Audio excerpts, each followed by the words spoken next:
In today's video, I'm going to teach you how to insert personalization tokens while using HubSpot's editor to ensure your emails, templates, or snippets have that unique touch, making your communication even more effective and engaging. Personalizing your content not only enhances engagement, but also shows your recipients that you've taken the time to tailor your message specifically to them, which can significantly boost your response rates.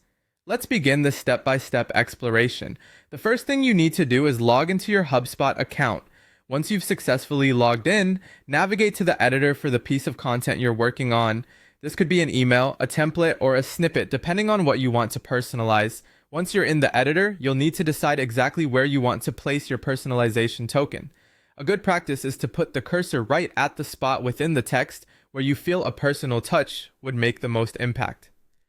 Perhaps right at the start with the recipient's name, or maybe mention their company name to make them feel recognized. Next, let's move on to the personalization element itself. You'll find an option that says Personalize along the toolbar. Click on this and it will present you with a variety of token options. These are essentially placeholders that will automatically drop in the appropriate data for each recipient when the message is sent. Let's say you want to use a token like the contact's name or their company name. Simply select the one you desire. Now that you've selected the right token, it's time to insert it into your content.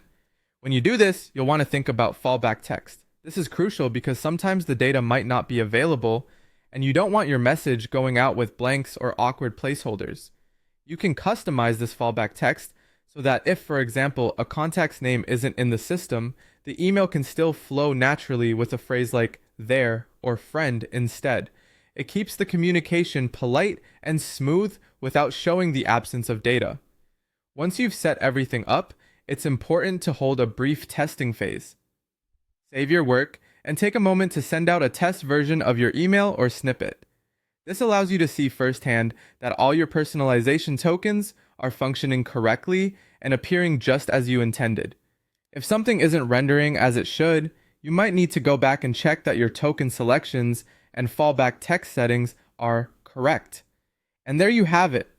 With these simple steps, you can make sure your communications are personalized and effective. Try it out yourself and notice the difference a personalized touch can make in your correspondence.